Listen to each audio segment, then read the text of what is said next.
Professor Anna Rowlands, you're a professor of Catholic social thought and practice at Durham University in the UK. Welcome to the podcast. Thanks so much for inviting me. Yeah, it's great to have you. So you are an expert in so many different ways on synodality and the synod on synodality in particular. You were involved at all these different levels, at all these different stages.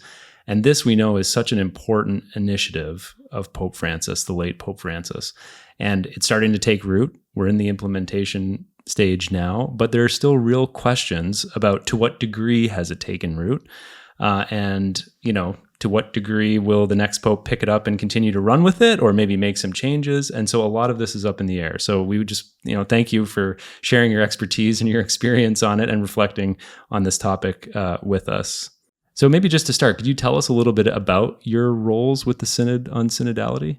Sure. So, I would primarily describe myself as an expert by experience in synodality. I'm not a formal ecclesiologist, so I'm in a way an ironic person as a theologian to have been drawn into the synod, although I hope that there were in fact good reasons for me. Because your field is really Catholic social thought. Yeah, so right? I'm a political theologian, so Right. I work primarily on Catholic social teaching amongst a range of other sort of political theology topics, but I have a background in the social sciences as well.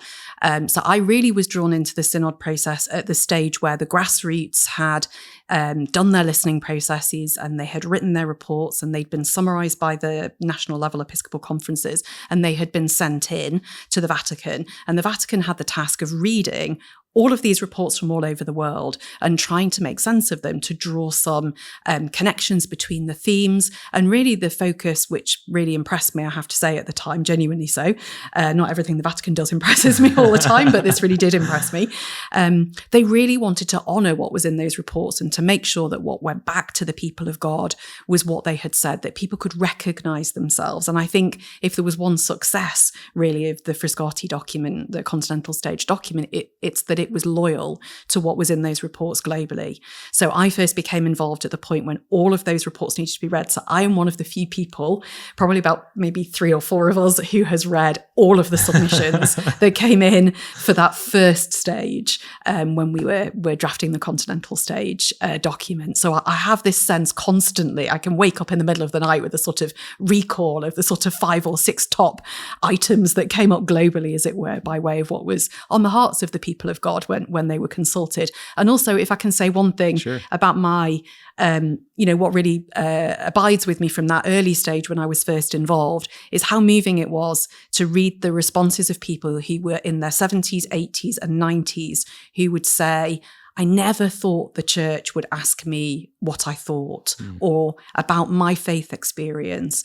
And they were overwhelmed simply to be asked. So we can talk a lot in a very sort of heady way about how representative was it? How many people really took part? For me, it was worth it, even just for those who have lived their whole lives saying, I've never felt like I'm in dialogue with the church in this way, and who felt listened to. And I think that was part of Pope Francis's, genuine and important agenda with the synod, was that people were deeply listened to, not just that they felt listened to or felt heard, but they really were listened to, that they were part of that flow of the dynamic conversation that makes us the body of Christ. And I think for me, there were just very ordinary moments where you just thought, this is what it's doing. It's doing theologically and pastorally and spiritually what Pope Francis wanted it to do.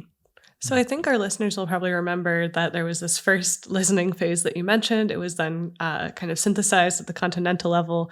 There were then continental assemblies where there was further discernment. And then it went to these 2 sessions in Rome in October 2023, October 2024. But now we're actually still in the synod process because Pope Francis declared that there's going to be an ecclesial gathering in 2028 to sort of bookend what's currently a 3-year implementation phase. And I wonder if you could just speak briefly about what's supposed to be happening right now and to what extent is it happening?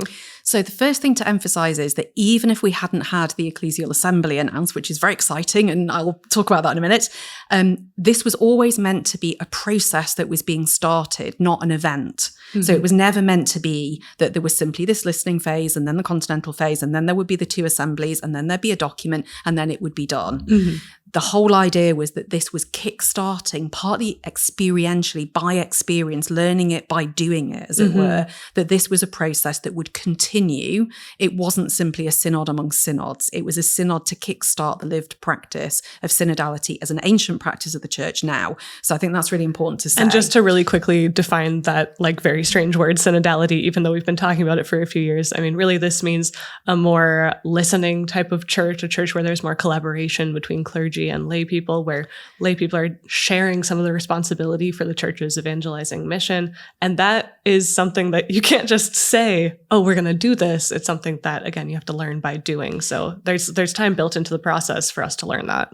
Absolutely. And I think the most important thing is it's actually about walking together. So it is about listening, it is about co-responsibility, but it's about a theological and spiritual disposition to know that we are all pilgrims towards the kingdom of God. And what we do as Christians together is we walk together in mutual accompaniment, gathering to celebrate the sacraments and moving outwards to walk with the world, with the whole human family. We exist not simply for our own sake, but for the sake of the world, that it might be saved. So that, I think the walking together, the physicality of that is just as important as emphasizing the sort of listening and co-responsibility. Listening and co-responsibility are some of the practices, if you like, that stem from that fill out that space of what the walking together means. But I think that was the constant image that Pope Francis kept coming back to. So the Ecclesial Assembly now is a surprise. I mean, not a sort of bad surprise, but this is the kind of latest sense of how might we make sure that we are keeping this as a process that's ongoing rather than simply as an event. And also it offers an opportunity to do two things. One is to evaluate people's experience of trying to live in a more synodal way. So the implementation is less application from above to below than it is accompanying people, not leaving them on their own in this synodal journey, but continuing the sense that there needs to be active accompaniment. So I think that my colleagues in the Synod office would want to say the implementation phase is an accompaniment phase, and that needs to be said really clearly. But equally, there are people who were not able to get on board previously, and I use that phrase advisedly in the sense that in English we mean I'm not on board, like I don't agree with this isn't for me, I'm not sure. So there were people who were both resistant or concerned, and there's an opportunity now for them to very much be part of that process if they wish to. And there are also people who simply didn't have access to it, who did want to participate. So we're doing all of this simultaneously. And I think, again, there's a real consciousness that people are walking together at very different stages and paces in terms of that synodal process. But we want a chance for everybody, whether they've had no experience or they're experts in synodal practice, to be able to, during this 3 years, build up to that ecclesial assembly. And very important that it's an ecclesial assembly, not a synod of bishops that simply includes lay members. This is an ecclesial assembly. That in itself is an extraordinary thing that we're building up to, and will be something we have to grow into. I find the whole synod on synodality and this concept of walking together, creating a culture, it's not an event, it's a culture, right? Francis always said, exactly. Time is greater than space. So he was about starting processes. That was a famous line that he used in a number of his documents. So the way that the synod has been lived out in the church so far has been an initiation of a process. Exactly. The way that you're describing it.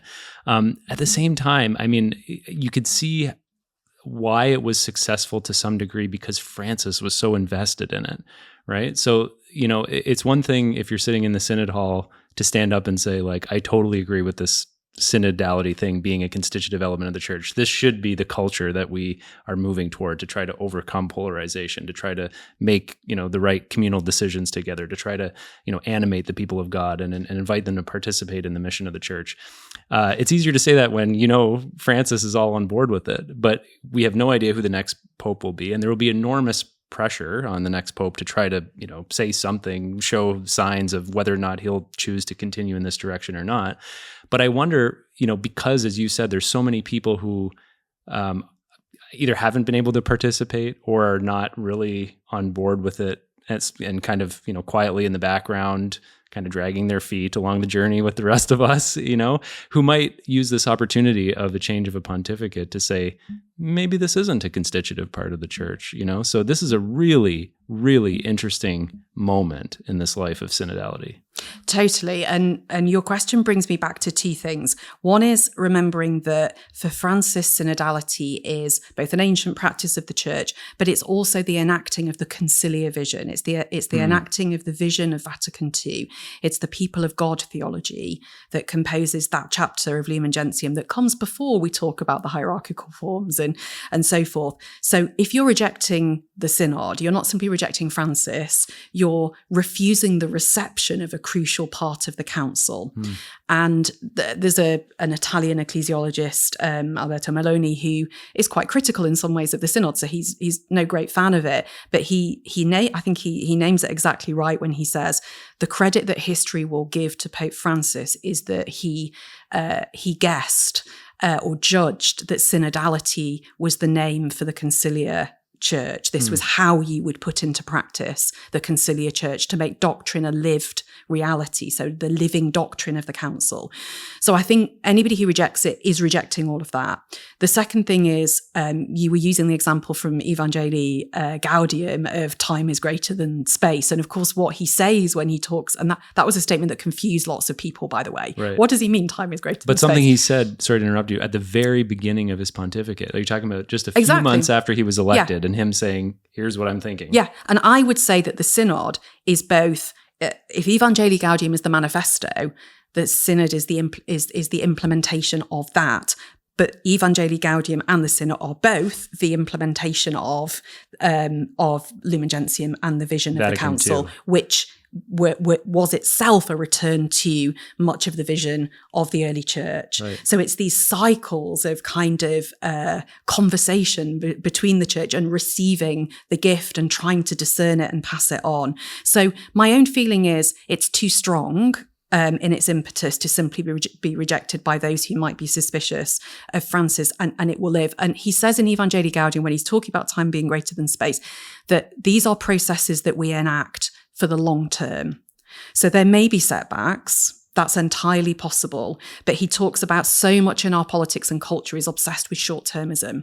Yeah. And the danger is the synod could be seduced into its own version of short-termism. And so I think we have to go deep into what Pope Francis wrote in Evangelii Gaudium to understand that this is a process initiated for the long term. So the fact that there are people coming on board at different stages, in a way that probably shouldn't overly concern us, as long as the dynamic motion is to bring people along rather than to exclude, so that it's not adding to polarization, that it really is a way of drawing people together rather than pushing them further apart.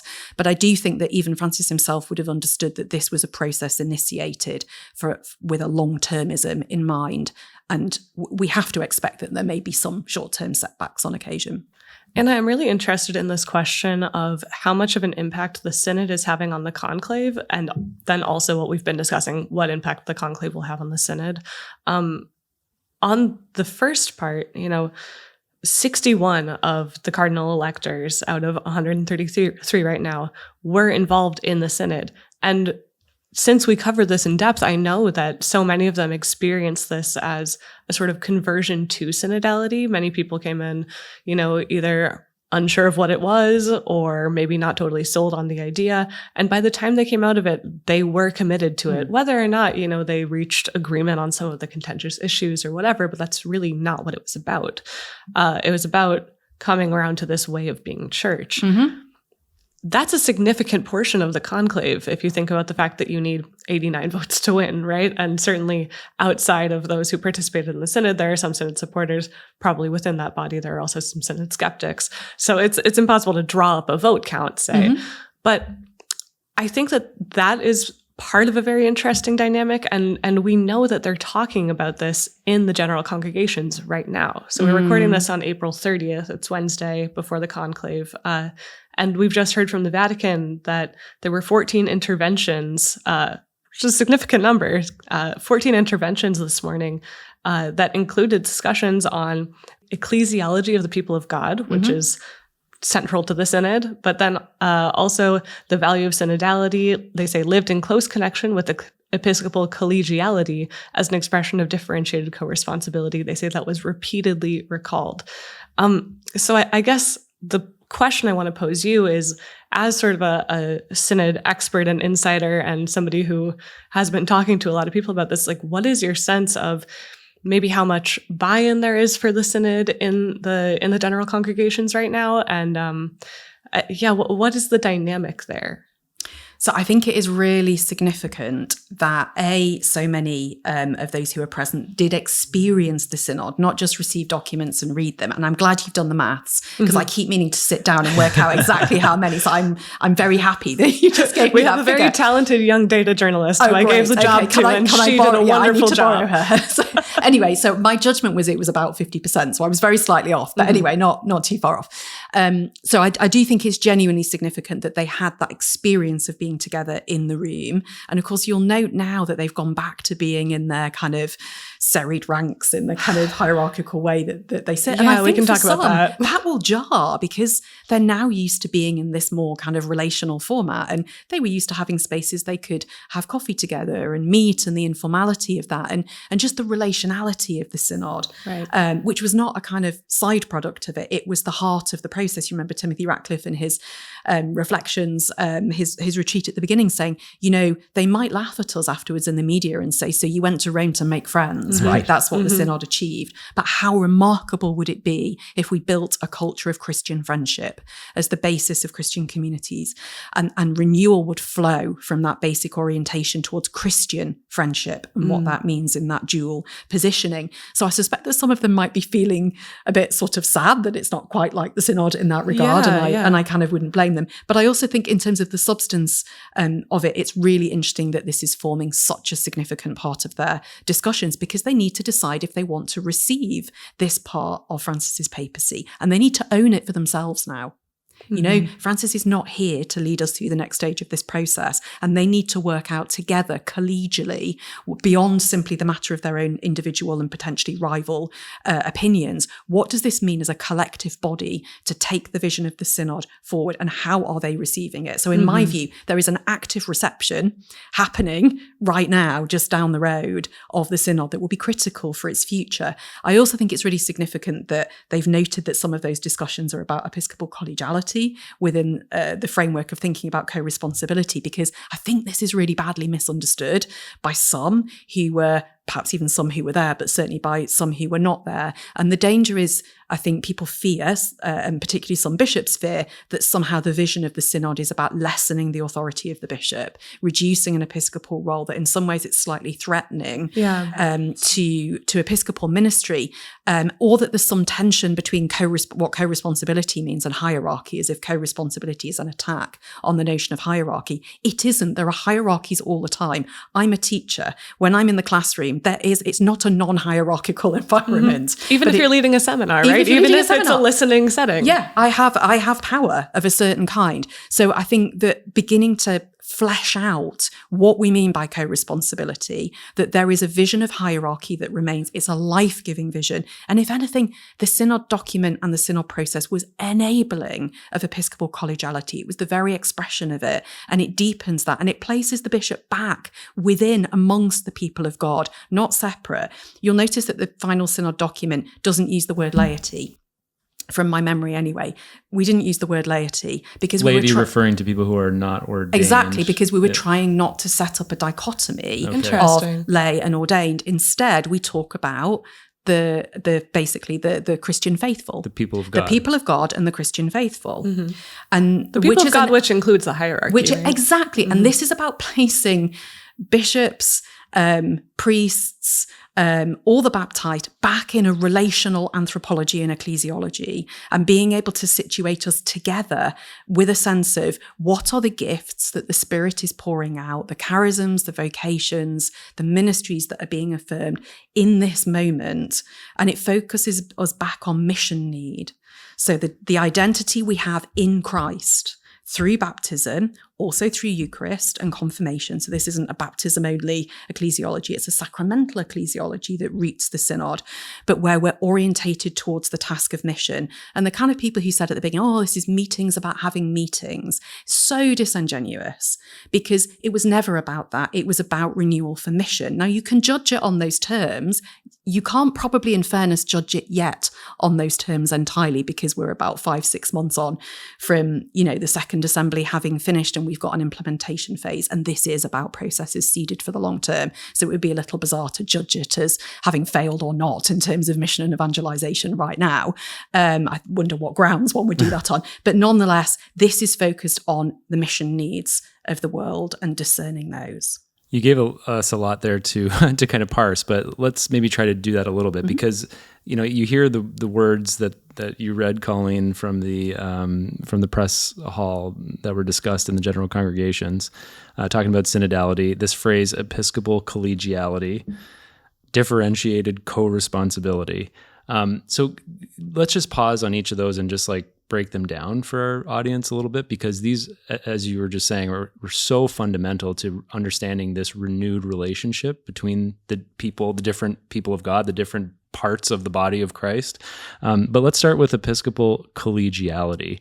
What exactly do we mean by that? So one of the things we need to remember is that the synod was set up, this particular manifestation of the synod was set up in the light of the council. It was suggested as an idea in a form during the council, and Paul VI, immediately after the council, said this is going to be a really important way. Being able to meet in synod as bishops will be a way of continuing the expression of bishops being together to discern the will of God in order to assist the Bishop of Rome.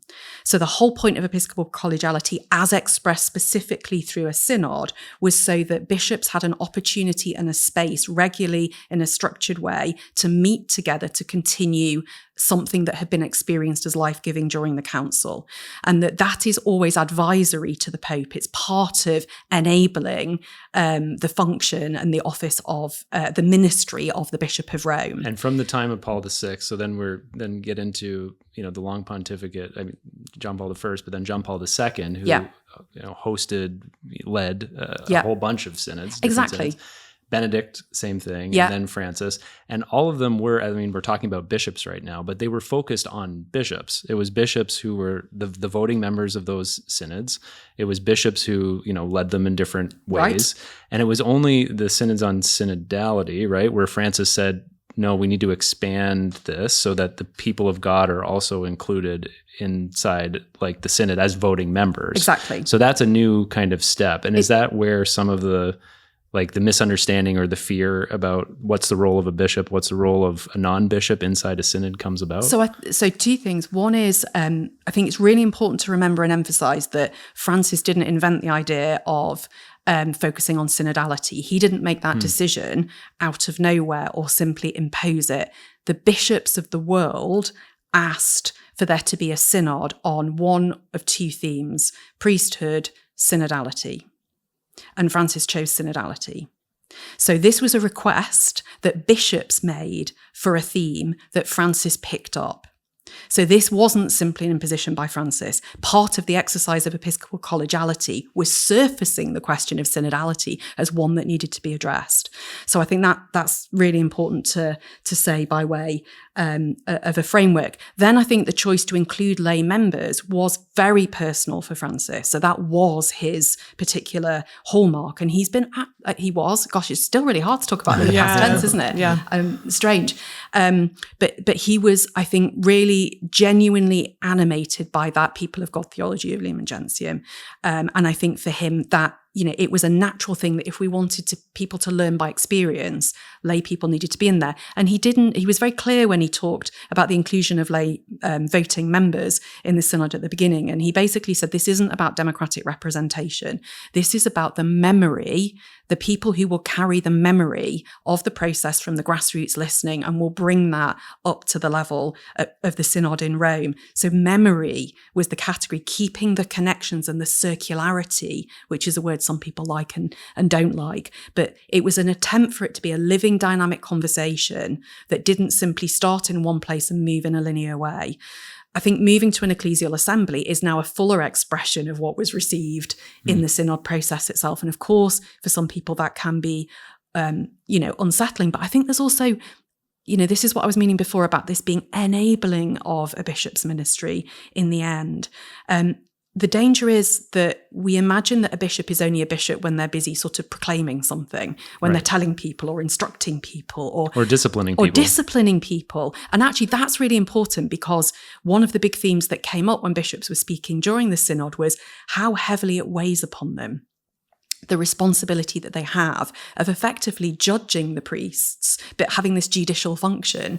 And they've got all of these categories of responsibility that they're trying to balance and manage, and they can become quite isolated and overwhelmed at times by those responsibilities, and it can be difficult for them to share that with others other than obviously fellow bishops, hence the need partly for forms of collegiality, etc. But it's really important to understand that this is enabling of placing the bishop back amongst the people. And the key word then is your second question, which is differentiated co-responsibility. This isn't just kind of making everything blurred and unclear.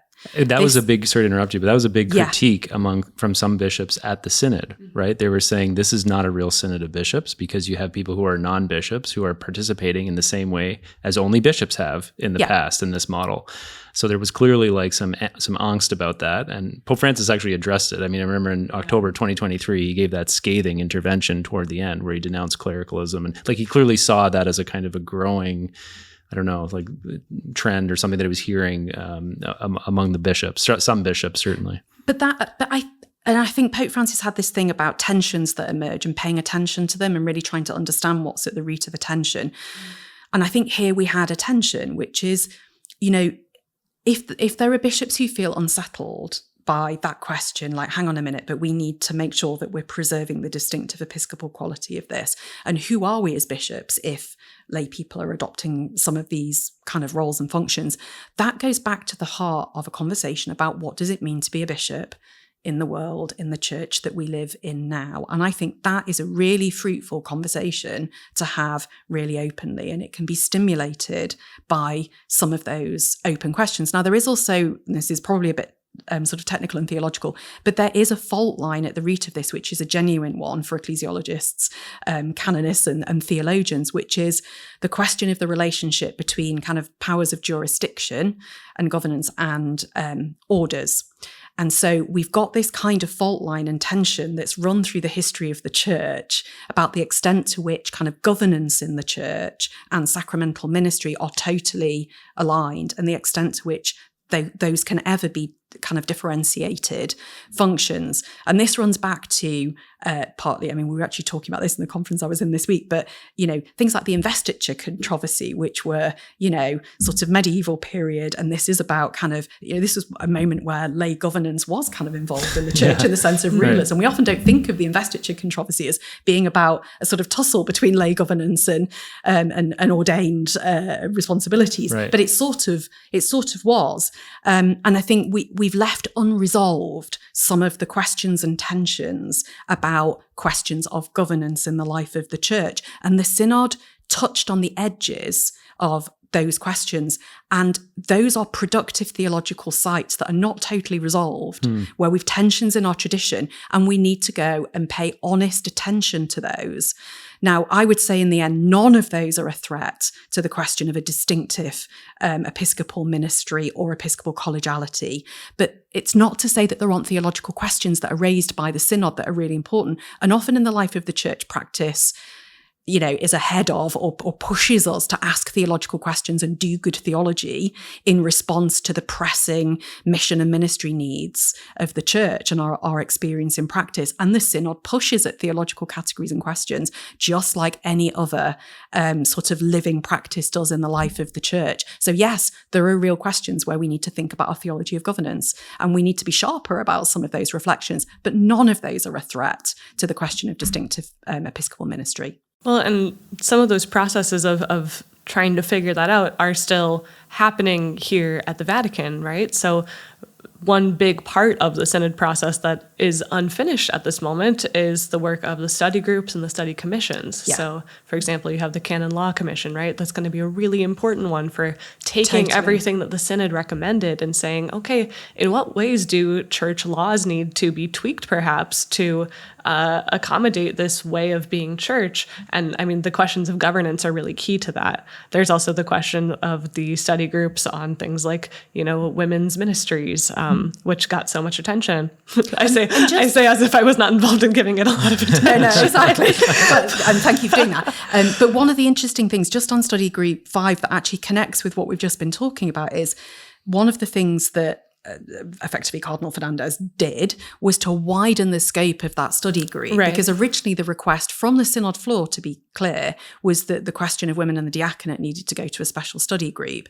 What came back from the Pope was effectively, actually, there'll be a bigger study group on the question of women. And one of the key things that Cardinal Fernandez said would be a priority of that group, yet to report, we wait with bated breath, is on women's role in lay governance in the church, right. The history of abbesses, the history of women who've been critical to, hugely important to the development of the life of the church and involved, therefore, in elements of governance. So they, all these questions keep intersecting.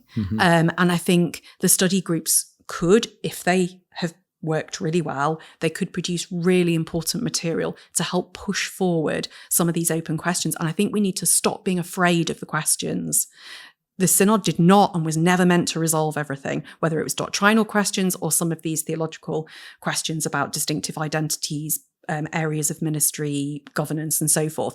But it's helpful if it pushes those forward, and without fear and with trust, we have to learn how to work together on those questions. And I think even the capacity to do that is itself a gift in terms of a less polarized church and a church more capable to address the needs of the time.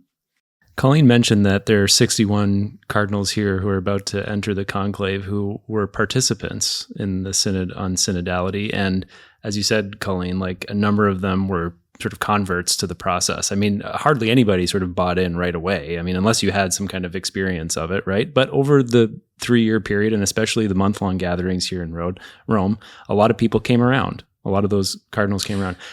My question for you is, there might still be fear, hesitancy, misunderstanding. I mean, you're doing a lot to clear it up, just explaining to us here. But there might still be some of that amongst the cardinals. So I'm wondering, in your experience of living synodality, watching these processes evolve, what have been the keys for overcoming that hurdle, overcoming those fears? What are the things that have broken people's fear down in order to be open, a little bit more open to this and not be so afraid? Yeah.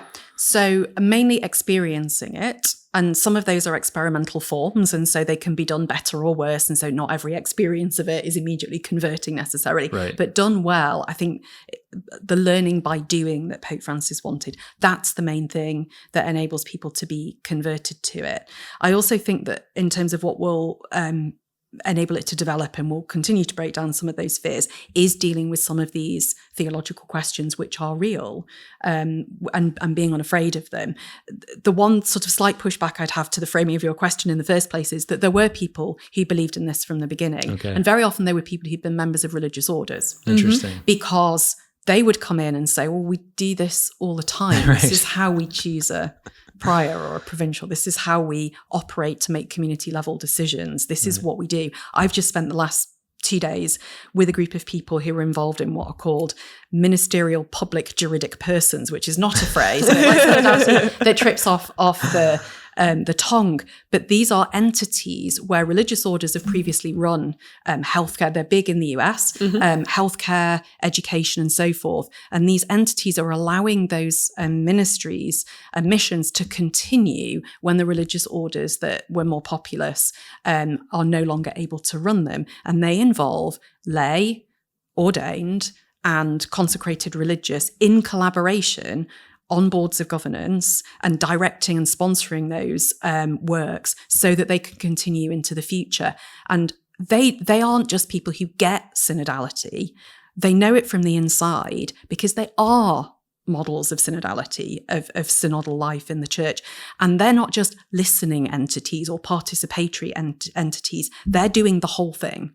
They're listening, they're doing encounter, they're doing dialogue, they're doing differentiated co-responsibility, they're working with their bishops, they're working with the Curia in Rome, and they are involved in the active ongoing governance to ensure that these mission and ministry forms can continue into the future. So there are people just getting on with it who know that this is simply what they have always done, but they want to grow more fully into it. And they understand that they're kind of on the front line of developing something which the rest of the other parts of the church can benefit from learning from. But don't forget, religious orders have been doing this by and large, in ways that are really important. So they have discernment methods as well that they can teach. And I think there's about 30 or 35 cardinals entering the conclave who come from religious orders. And what's interesting is how many of Francis's own appointments were people who've lived in religious life, who are living in religious life. That I don't know whether it's true that it's more so than before, but it seems to me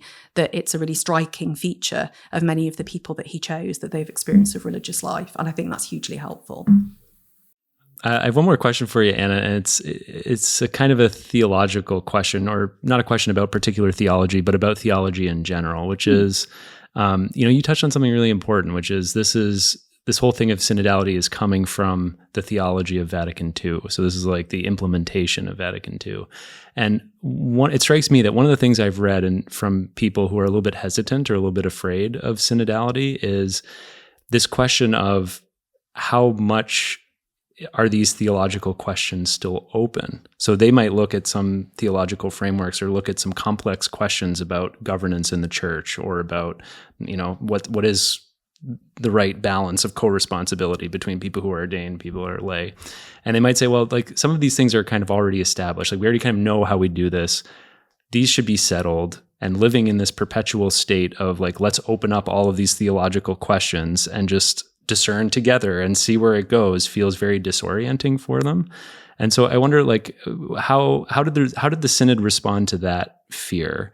Because I think it's something still that we're seeing a little bit come out from some of the general congregation meetings and the discussions around this conclave.